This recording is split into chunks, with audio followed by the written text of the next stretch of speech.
Hi, everybody. Hello, Vera. Thank you so much for this webinar, for all the effort. It's a beautiful diversity of expertise that you are gathering. We are learning also. So it's a great pleasure. I will tell you about, yes, the project, that's ongoing project, hopefully to finish soon. It is a project for restoring the marine environment and building the capacity of the natural system, marine natural system, to rehabilitate itself. And we're doing that through artificial reefs. The place of the project is Juni Bay. I think the project, many of your participants are familiar with the project.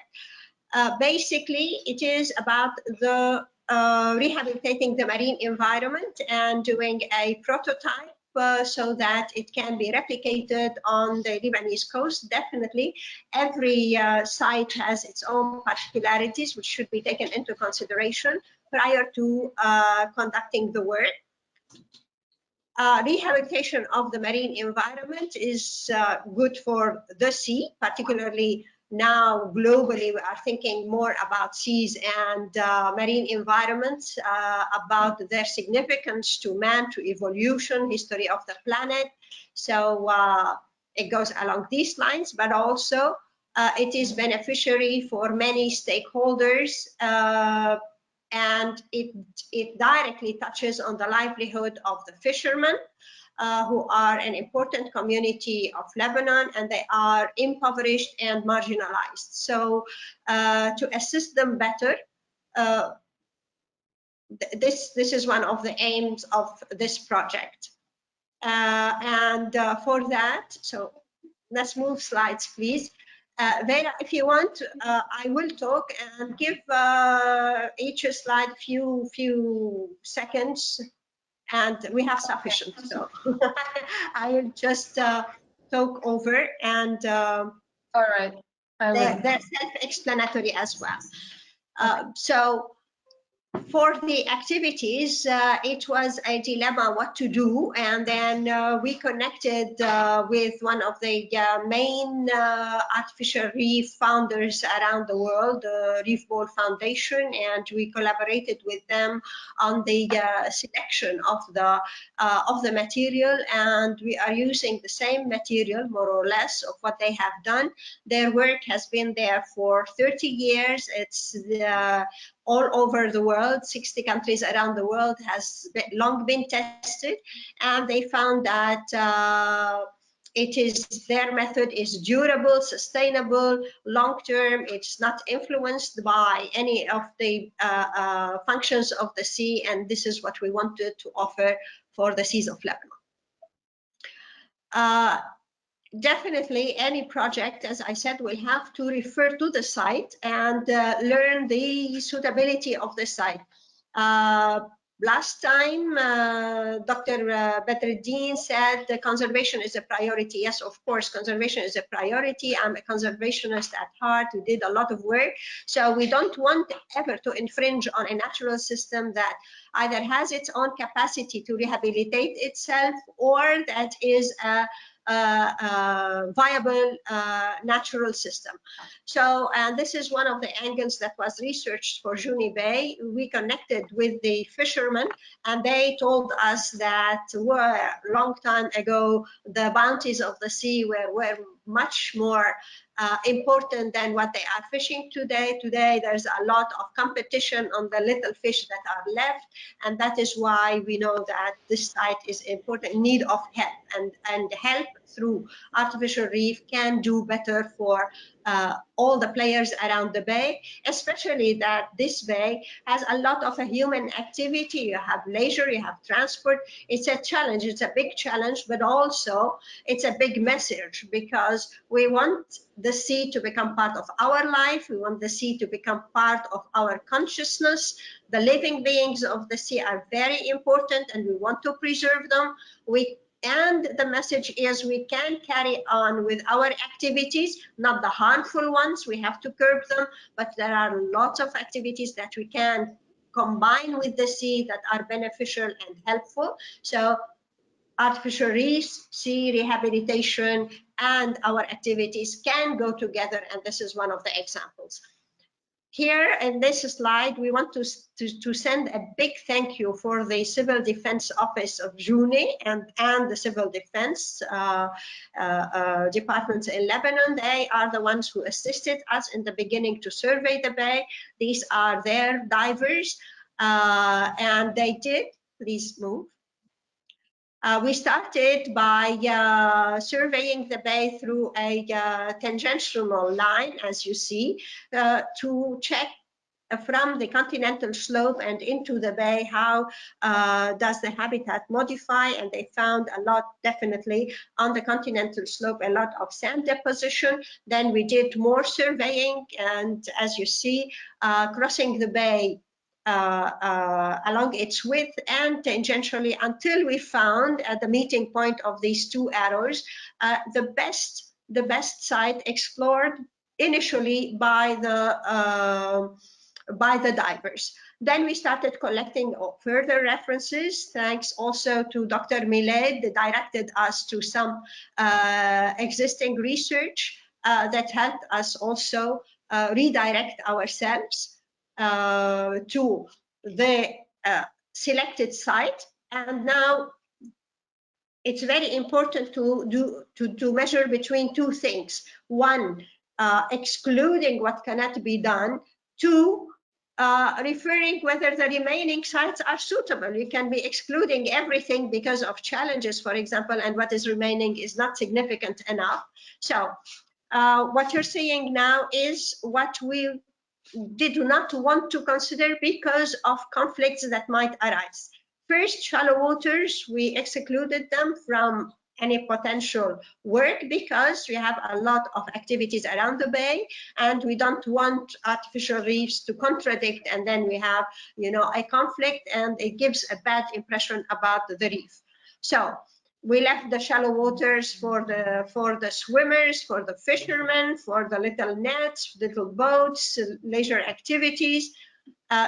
Also the deep waters, definitely the deep waters cannot be used, and knowing that also in Juni Bay there's one of the very important canyons, as was discovered, as Ms. Lara Smeha said previously, with Oceana. A lot of surprising biodiversity is still hiding in those little little havens. So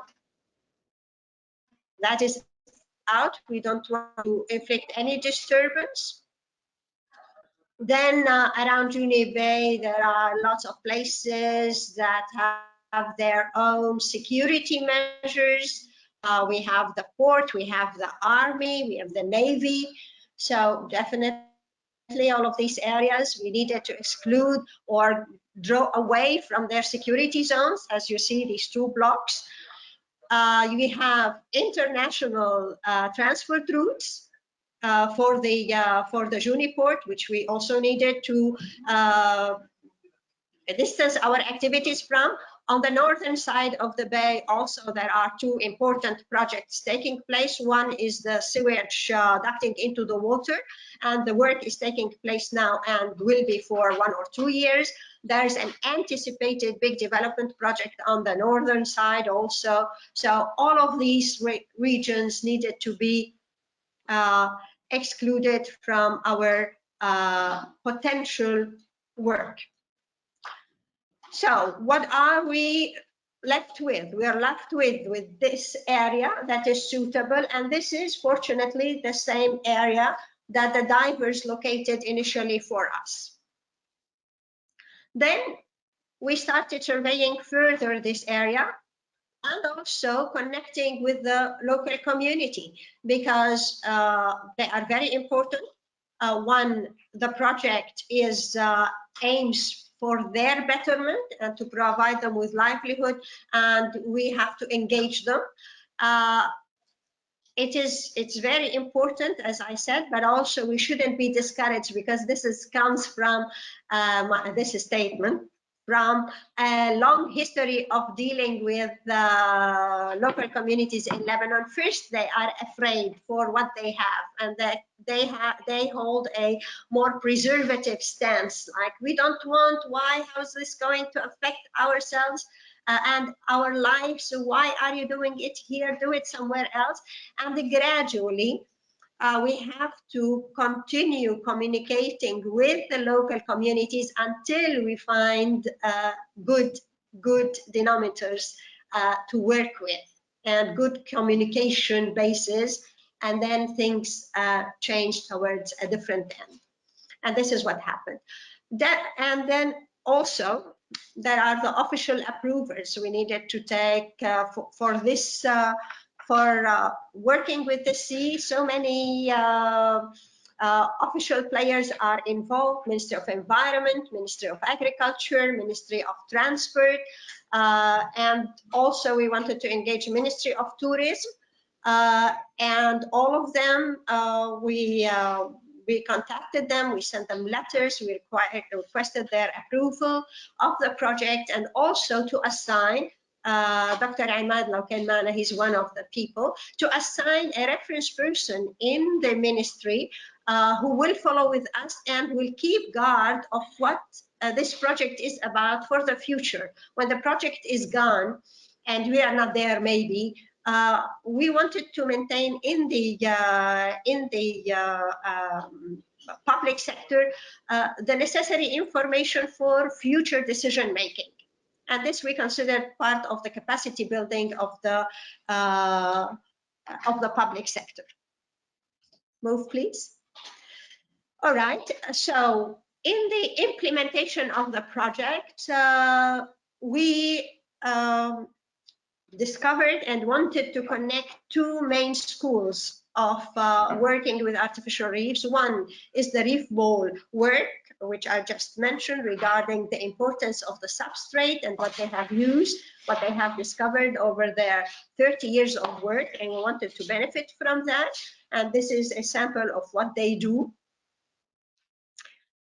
And also there's another measure, which is the FAO guidelines for the Mediterranean, and how they see artificial reefs would be more beneficial in creating like a big complex where you take considerations for the units that you are putting together and grouping them into smaller sets and then into bigger groups, and the groups would make the complex. So it makes the story very nice as well. And so we combined the two schools together in the making of our reef. And we wanted to design something particular for Lebanon and for this project. So there are a lot of people and expertise were engaged. Surely engineers, architects, marine biologists, ecologists. This was the scientific team behind it, and finally we could move, please. We could make our modules. Initially, we started with one, but we ended up doing 3 in order to capture a lot of diversity for living, a lot of diversity that provides habitat for a higher marine diversity also to inhabit the reef. This is one of them, and this is what we call the turtle fund. This is one of the modules. Vera, can you move, please?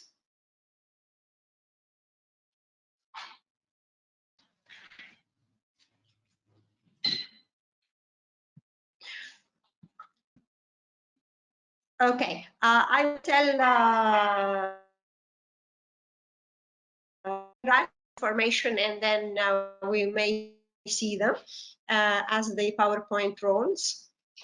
So this module, we take into consideration also the physical functionality of the sea, waves, currents, big currents, small currents, how the currents move into the bay, and we don't want to disturb them on one side, but also we want to benefit from them on the other side. So this module has Yes, perfectly. Is made for the organisms who like to live in a surrounded environment, like in a shielded or in a hidden environment. And in order to make this environment renewed with material nourishment and renew the water, the module was made in such a way to allow little currents to go into the structure and then renew the water. This module, which we call it the waffle font. The waffle font also, as I said, they're not obstructive to any of the functionalities of the sea, not for the waves, not for the currents. Currents easily move through these modules. And this one, the tunnel font, we don't have any problem with waves or with currents. On the contrary, they just let them through. So, that is for one. At the level of the designing of the modules, there's more to it, but I will only talk this bit. Now, how are we going to place these modules? Okay, she is having technical difficulties. I think she will join us back. Anyways, I think she is almost over. So the description of the installation of these different units is described here below. And as you all know, that these different structures allow for rehabilitation and restoration of the ecosystem. So different flora and fauna will come back to live within these structures. This is an example or a visualization of how the reef might look like after being deployed and after some time.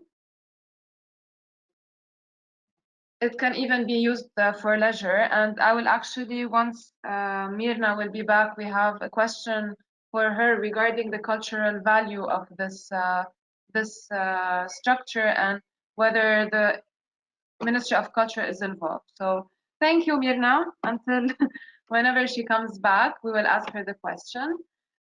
So actually, the project that Myrna described is a kind of a mini marine spatial planning exercise, and it's very interesting how they analyze the different factors from the currents to the uses and activities to the future uses and activities. So it is kind of an exercise very similar to what marine spatial planning is.